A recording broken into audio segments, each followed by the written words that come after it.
Welcome to the New York Institute for the Humanities podcast. I'm Robert Boynton. This episode of The Vault is from November 17, 2012, when the Institute held a day-long symposium in which playwrights, poets, scientists, philosophers, artists, and activists discussed the phenomenon of solitary confinement. Titled, "Should You Ever Happen to Find Yourself in Solitary? Wry Fancies and Stark Realities," the event was the brainchild of Lawrence Weschler, the Institute's director. In this episode, Brayton Breitenbach, the poet, painter, novelist, playwright, essayist, and human rights activist, talks about his 7 years in a South African prison.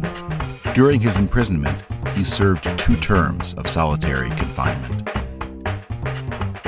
The first part of this day was more in the tradition of our wonder cabinets of the past, which was just like one damn cool thing after another. And it was precisely dreams of solitaire, the fantasy of what we would do, what we might do if we were thrown into solitary.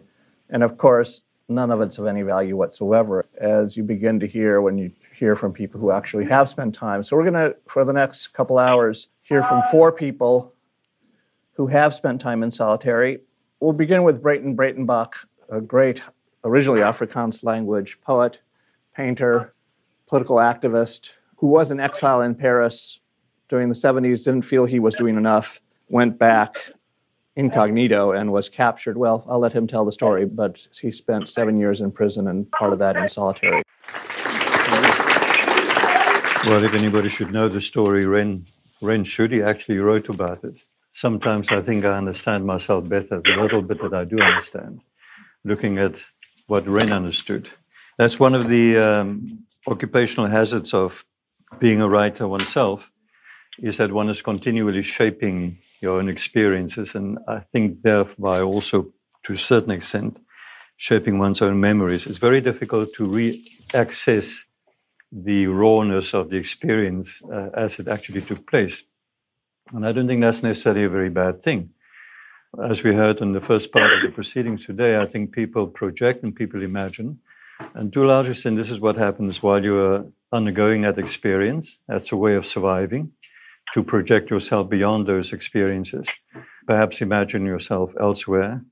And of course, as you try to make sense, if you survive, if you come out the other side, you are acutely aware of the fact that the very means through which you try to imagine what happened to you and try to recount and try to interact in a normal way, normal quotation marks with the world again, those means are very clearly conditioned by whatever craft, whatever way you use. In my case, it's writing and painting.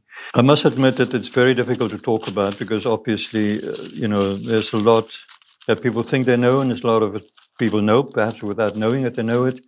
I don't talk about this very often anymore, so that's one reason why I accepted this, Ren, is perhaps to revisit from another angle after many years this particular experience, and to see what it means to me and how much of it I can convey. But I am inclined to talk about it in a kind of an indifferent, or rather a secondary way.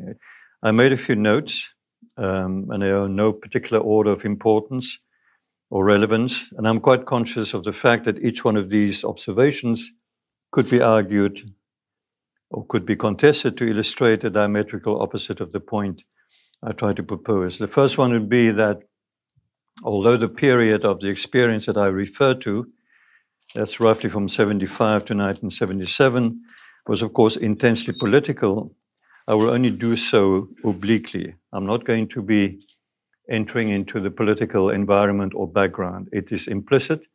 It will at some moments be very explicit, but that's not what I thought I'll try and talk about this afternoon. Still, a little bit about the context. The context, of course, is South Africa, 1975. The country was economically, diplomatically, and even culturally isolated and boycotted. Apartheid was then a minority rule. There was still a law of the land. Liberation movements were banned and exiled. Internally, there was some underground resistance, largely driven by the United Democratic Front, made up of trade unions, student and other groupings, church groupings, civil society organizations. I was arrested in August 1975. Ren has alluded to it. I was on my way back into the country in a rather foolhardy mission, clandestine, with an assumed identity.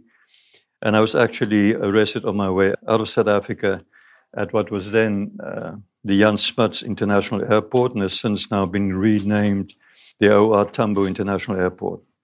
Was interrogated for quite an extended period, of which I do not remember very much, because one of the effects that we referred to, or we listened to this morning, losing a sense of time, very much happened to me during those first, what might have been a week, may have been 2 weeks, or may have been a month of intense interrogation by the Bureau of State Security and by state security officials.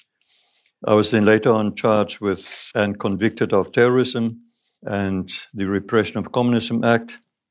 This was in November 1975, and I was sentenced to 9 years imprisonment and sent to the maximum security prison in Pretoria, where in fact I was already then kept when I was taken back after the first few days and nights of intense interrogation.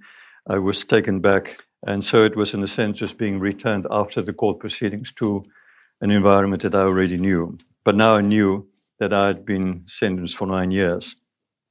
We call it Beverly Hills, it's maximum security. I was kept in isolation in C-section. That was a part of the prison. My cell probably was a little bit more than 2 meters wide by maybe 3.5 meters long. I have to recall and I have to reimagine. One does things like stretching your arms and you try and remember how many paces it took to get to the end of your cell. It had a door with a barred aperture at about chest height, covered by mesh steel wire, and above that, in a one wall at a height of more than 4 meters, a similarly meshed window without glass on a level with a catwalk outside from where the warders on duty could look down on me.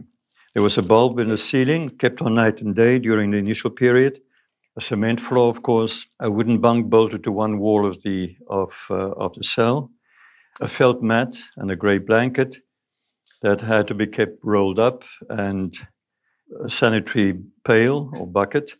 All of these, together with the eating utensils and one's shoes, were kept outside the cell door during the daytime. Your cell door was opened, you had to put this out, and it would come back in at 4 o'clock when it was lockdown time, without the shoes, obviously.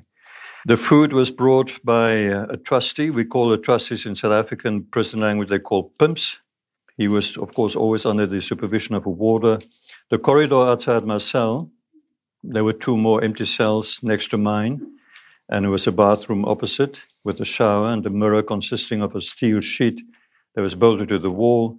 This corridor at one end gave onto a minute inner courtyard, which was covered overhead by a steel grid, and at the other end was blocked off by steel doors from the main C-section corridor. Now, this would be the territory where I spent my next 2 years, never seeing any other human being other than the pimp who brought the food, maybe a monthly visit taken out into an office to be medically checked. And for the initial period, the security police and the Bureau of State Security officials kept on having access to me because they thought they hadn't done with their interrogations. So they saw me, and of course the warders who looked after me. I never saw any other prisoner. I never saw any member of my family or anything like that. The prisoners or the warders who watched over me were not allowed to talk to me. Normally one would be locked down for 23 hours a day. One was let out for half an hour exercise in this yard that I just described.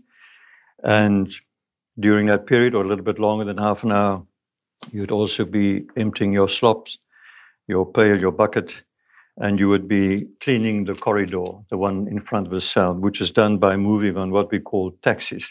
These are little folded strips of felt material, probably leftovers of the mats, and you use those for cleaning. It was also Pretoria Maximum, and I think this is perhaps worthwhile pointing out, it was also the country's place of execution. Up to 7 so-called condemns would be hanged every week.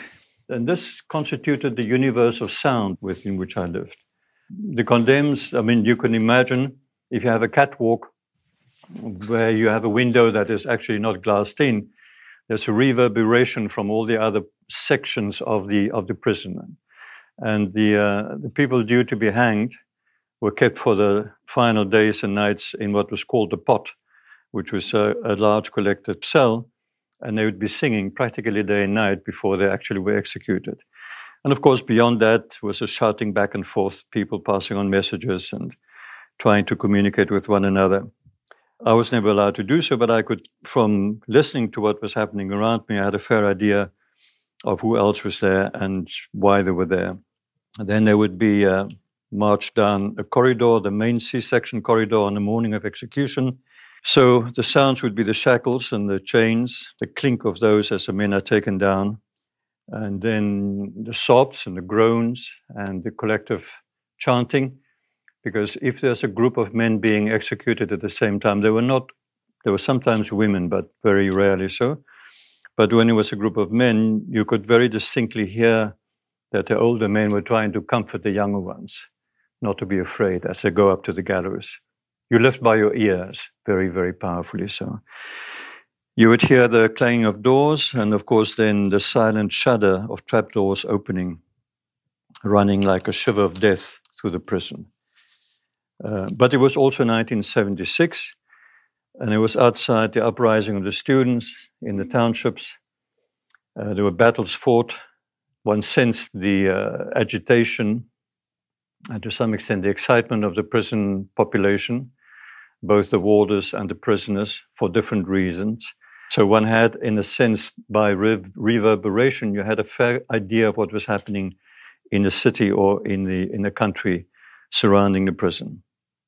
New batches of detainees came in, and because of the rumors of the world of beyond the walls, I think it gave one's isolation a sense of purpose and a sense of hope even.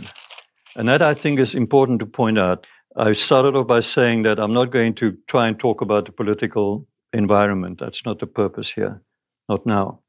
But I think what managed to make it bearable, if that's the word, is that one had a sense that whatever you were going through was a small part of a much bigger process. And you could, to some extent, hear what was happening around you and how other people were going through similar experiences. It gave a purpose to it. Okay, I want to make a second remark before I actually get to what I thought would be the theme for what I would like to talk about, solitary as entry into the underworld. That's what I call my contribution. But the other remark that I need to make, I think, is I'm going to generalize. I know that the experience of isolation is always unique. It's probably informed by the person's age, by the person's experience, by the person's education, by the level of the person's motivation, by the religion, sometimes by the physical and the mental condition, etc. So I cannot generalize, and I would be using terms, and I will be using terms and concepts quite approximatively. I'm neither a scholar nor a psychiatrist, and you will have to bear with me for that. For instance, I use the term self quite often in my remarks, but I'm quite aware of the fact that we perhaps do not agree what we mean by self. We may have quite divergent definitions when we talk about this thing that we cannot pin down. But I needed something. I needed a kind of a prism, a kind of a movement in order to be able to talk about it. I'm also aware of the fact that as a writer and as someone who has used and transformed the material, of the distorting effect that hindsight and the words and the justifications, and of course the self-pity and the self-glorification may cause and may have caused in the past, as also, and that is something I became very intensely aware of, the slyness of the mind hiding from itself. Keep that in mind, whatever I may say. It may even be operating right now as I speak to you. Because the need to quench the unquenchable desire for understanding and perhaps for comfort, as the Swiss writer or the Swedish writer Stig Dagerman pointed out, is always with us. One is always projecting oneself also. Let me talk about three approaches to this notion of solitude being the entry to the underworld. For me, three planes come to mind, or three doors giving entry to this underworld. The first would be the physical environment. It is closed, you're closed in, it's restricted, it is bare, it is ugly. It's in fact quite deliberately ugly. It's nearly as if there's somewhere the intention by those in power to break down whatever comfort you may have had or may get from it being a little bit bearable in terms of the color used on the walls or the texture of the walls or things like that. So it is ugly, but this becomes a matrix. It becomes the extent of your movements. It becomes a retreat, and in fact, it becomes nearly to some extent a place of safety. That's where you know who you are. That's where you know where you are. This becomes home in many respects. It may be an unintended side effect. We call it to become institutionalized, where you become attached to what you do not have, as it were, where you become broken into what is available and to the conditions under which you live. And that in itself becomes, of course, in a sense, a lever that can be used, because the moment it is disturbed, the moment something else arises that disturbs the monotony or the rhythm of your incarceration or your isolation, you perceive of it as a threat, as a kind of upsetting that which has become familiar to you. It's come to the point where, for instance, later on during my time in prison, which was 7.5 years, and I was always kept by myself, although not in isolation as for the first 2 years, I was then later on moved to a much bigger cell, and at least I could talk to other prisoners going down the corridor. But even then, whenever there was something that was happening outside, was sent as a kind of an impingement on you. If you had a visit, however much you wanted to be visited by a family member, when that was announced, you actually experience it as some kind of a disturbance. After a while, you don't want to know about the outside world. You become part of the world that you actually live in. The retreat, it becomes your place. It rhythms your rituals. It becomes the exteriorization of your senses. The texture, the smells, the colors, or the lack of colors, on the intensity that this brings about. Something that I experienced very, very powerfully from quite early on, that the fact to be deprived of variation, of variety of colors, of textures, or smells, or sounds for that matter, tended to sharpen the senses enormously. You became intensely aware. It was a breakdown of what I would call the hierarchy of aesthetics, perhaps the hierarchy of experience, and that was replaced by a very intense experience of that which was available, that which you could see. So that if it happened, for instance, over the courtyard, which was meshed in, but there were high walls around it, a bit of colored paper would blow in, and you suddenly saw red. It was like your mind was blown. It was like an explosion. It was just a strip of paper, perhaps, that got blown around a prison yard, but you experience it very, very intensely. You learn to live within the confines. The mind, or what passes for mind, becomes like a rat in a cage, endlessly repeating the same ruses to look for the break or for the fault line, which, when it does present itself, you perhaps will not recognize, or perhaps when it does present itself, you will not take it, except if it were to present itself as suicide. If you were to try and commit suicide, you will be charged with potential damagement to state property. So you're not allowed to do that. But of course, it has its own strangeness, and it brings along its own fears. You live with your strangeness and you live with your fears as something outside yourself. Again, let's call it the premises. And again, now I know I'm on very dangerous ground because I'm talking to people who know these terms and who use it precisely. But you move into the premises of perhaps what would be incipient schizophrenia, a doubling of self, a talking to self, obviously, but also a watching of self, watching yourself, even in the interaction with the immediate environment around you. And there's a certain fear involved there, because you know that beyond a certain point, you probably will lose control over this other person living with you in a cell. You're trying to restrain yourself. You question this other self. You're trying to restrain yourself. You are conscious of having to project a certain attitude, a certain way of talking, a certain way of being to the warders or to the prison officials. You sometimes weep for yourself. You try and not let anybody know about that. After a while, after the first few weeks, when they put off the light, at least in the daytime, it became a little bit easier to actually hide and to cry. But then, of course, you do develop these weird and interesting rooster conversations along all kinds of lines of philosophy and otherwise. The second door of entry would be what you hear and see and imagine on the outside, when you live by ear and by smell only. The clear map you piece together of events, people, situation, a country, a past, maybe a future.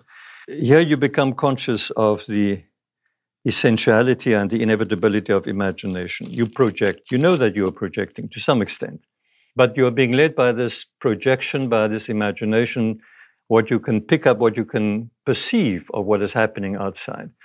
It is perhaps something akin to certain forms of meditation where you're taught how to literally project yourself beyond a certain distance or beyond a certain confinement. And you extend your awareness of your environment in that particular way. Outside becomes visible because of the inside. And I was lucky in that I'd been exposed to forms of meditation before I went in, so I could perhaps understand what was actually happening to me to some extent. The third doors of entry, doors of perception in heaven and hell, to quote the other old man, would be when you actually lose it, when you hopelessly enter the irrational and you recognize it, and you don't question or refute it or reject it. You don't really have much of a choice to remain sane about it. You know that you are entering a place which is structured and which has its own geography, its own topography, and which has probably been there all along. That I found a fascinating thing. This book that I wrote in prison called Miroir, which is a reflection of that, and many of the poems that I've tried to write since, during that time, again and again return to that. I know there are physical landscapes, there are cityscapes, there are relationships, there are people, there are colors, there are sounds that I return to again and again. It's nearly as if entering that particular door finally made it possible to access a world which has perhaps always been there. I try to theorize or I try to explain it to myself. I try not to understand it too much because there's no way in which I can possibly understand it. But I became intensely aware of that. And you recognize it each time you enter there again, even if it may be slightly different from time to time. I was just reading one of the things I wrote in Miroir, which is a projection, which is an entry into that particular world. And I must say now that I don't no longer recognize it in the same terms. The geography has changed to some extent, but it is familiar at the same time. What is it that is familiar? I think it's an intense sense of helplessness, of impotence, and of a deep melancholy. I think everybody has that to some extent, perhaps. And I'm sure that if one goes into that mind, what you would come back up with, if you do come back up again, wouldn't be the same for each person involved. For some people, it would be intense anger. In my case, it was a kind of a ageless melancholy. I just felt terribly sad. I didn't want to change it, and I knew it wasn't going to change me particularly. But it was not a particularly happy place to be in. That's where you go and meet the other, the double, the guide, the shade. But first of all, what I remember is the physicality and the autonomy of that particular place. I may be aware retrospectively that it must have been a different place and a situation every time, but similarities in experiencing is created this sense of returning to the same place again and again. There's the illusion of continuity and thus of structure. Now, I don't know if for Ren, I think this is where I need your help to perhaps sharpen some points, perhaps maybe two very general remarks. The things that we listened to this morning are not that far off the mark, including the bugs and the cockroaches and the ants and the dove. In my particular case, it was the dove, the imagined or real little animals that you talk to, little insects that you talk to. It is true. The slipping of time, the loss of the sense of time, that is also true. I think people imagine quite clearly what it's going to do to them if they were to be there. Perhaps the thing that needs to be sharpened, the thing that I would like to perhaps show up as a difference when you've been there is that you don't have a relationship of harmony with those whom you do meet, with the people whom you hear, or with the warders, or with the security people, or even with the medical people who look at you every once in a while. You are intensely conscious of having to retain your form, la forma, as we'd say, as my Catalan friends would say, the posture. That's the curious thing that happens to one after a while, that you yourself are the only person who can make yourself survive, even if you lost sense of who you are, and even if you lost sense of time and of place, particularly of time. And of course, it's damn awful when you have no sense of ever coming out again. There's no reason why you come out on the other side alive. And of course, you know that the person who will come out won't be the same one who went in, as we were clearly told early on. But it's an intense situation of hostility, of animosity. And I think that conditions nearly everything else that happens. How does one, to some extent, survive? And I think that would be my final remark, Ren, before passing on to you. The one would be, I think, the awareness of the physical need to care for oneself, the way one would care in Buddhistic term for the 9 separating wounds, as it were. You don't become attached, but you know that if you weaken, you will become more vulnerable. Your attachment to yourself becomes a leverage that will be used against you. Your attachment to your own sense of importance, even if it's a political importance, even if you know you're on the right side, you're struggling for the right cause, even that attachment becomes a form of exerting pressure on you. So it's a very difficult thing to do. I don't know if I can explain how I try to do so, but how to retain a form without becoming attached to the contents, as it were, without becoming attached to the importance of whom I think I may have been. But of course, the questions do arise. How the hell did I get to be so stupid to end up here? Why are they doing this to me? How could they do this to me? You know, it's not because I was anybody important. It would have been the same hadn't been anybody else. So one has to be very careful to see clearly that what also happens is that you develop an intense sense of self-doubt and self-disgust. You become totally disgusted with your own stupidity and with your own weakness and with your own lack of foresight, etc., etc. Part of this looking after yourself, the form, keeping yourself in shape in some way or other, and I think the movement is very important, and the smells are very important, and the visions that you start having, in my case, these were paintings coming out of the wall, Bruegel and Bosch paintings literally coming out of the wall. Part of that is also recognizing that one is perhaps punishing yourself even beyond the extent to which they will be able to punish you. And that, I think, accounts very often for prisoners, if they can possibly do so, harming themselves, swallowing something sharp if they can get hold of it, or a spoon. In the prison I was in, they knew about that, so they cut off the handles of the spoon. I mean, it wasn't really much use swallowing just what was left of the spoon. But people would, if they had half a chance to do so, if they could hide a blade, for instance, they would cut their own sinews, they would cripple themselves, literally.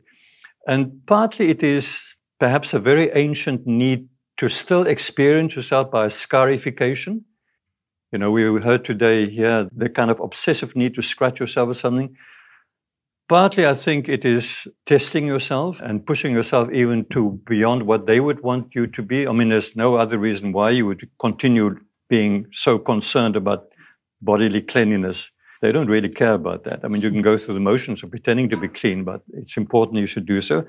And part of course, is a desperate plea for attention. I remember at one point, I can't even remember how I got hold of a pair of scissors. They wanted me to cut my own hair. I was taken to the bathroom, and I managed to talk the warder into allowing me to cut my own hair. And he must have turned around, he must have talked to somebody else for a little while, and I started cutting off all my hair. And it was half gone before he realized what had happened, and he stopped me for damaging state property. And of course, the next morning, I was really severely reprimanded and punished, and then thrown in a hole, because this isolation is not the hole, that's something else again. So I was severely reprimanded by the head of the prison for, doing it to myself and damaging the property which belongs to the state and all that. The good thing that came out of that is he gave instruction that all my hair should be shaven off, which of course is something that I probably was secretly hoping would happen, because in a way it's a sense of cleansing oneself. One thing I was going to ask you, the profile I did with you is in a book called Calamities of Exile. And after you came out, one of the most mysterious things you ever said to me, well, actually you showed me, you had been out for a while and it took a long time before you started painting again. And the first painting you did was a self-portrait looking at yourself in the mirror with your eyes closed. Mm-hmm. This was about 6 months after you'd gotten out of prison. And I asked you, why did you paint yourself with your eyes closed? And your answer was, because I couldn't stand to look at myself yet. Which at the time I remember thinking, what is looking at who, what in that sentence? And just that, it seems to me that has a bit of that self-loathing and so forth. Yes, of course. I mean, you must be superbly well prepared and well trained, which I don't think anybody ever is. I've seen people react in very strange way, or at least I've heard from neighboring cells, people who were kept during my initial period of detention, whom I thought never would crack, and they were weeping and crying and sobbing through the night and all that, and they would be willing to talk to anybody who talked to them. And others whom I thought would be cracking immediately never said a word. So it's unpredictable how one is going to react. And that is part of the thing. I think it makes one become severed from who you think you are. I don't think I was particularly happy with the person that I thought I had become. I was obviously not, there were too many contradictions involved, too many ambiguities, both politically, personally, etc., etc. And it was just a large measure of total stupidity, because literally I should have been far more careful, and I should have known that if I do certain things, the consequences are going to be inevitable. So obviously, yes, there's a self-disgust, but the self-disgust comes more from being deprived of any sense of agency. And that comes a little bit later and far more stronger. So for instance, you're in a cell and there's a corridor outside, up and down, which other prisoners move. And for some other reason, the warders decide to beat up one of the other prisoners. And they will beat him up fairly severely, right where you can see. You're literally 1 yard away. There's a grill between you. You can't intervene. But if you were to shout, or something, stop it, don't do that, it's a human being, it's just going to come on you. I mean, it's just going to, and the fact that you don't do so, that you bite it back, that you become accomplice to, that you're forced to assist, and they know this instinctively. I don't think they're being taught this, because these warders are not very well educated or trained people, neither in psychology nor in anything else. They just instinctively sense that if they can make you submit to the degradation of not being able to do anything where you would instinctively want to do something, it will turn back upon yourself. And that's where the self-disgust comes in a very big way. Thank you so much, Brayton. Pleasure.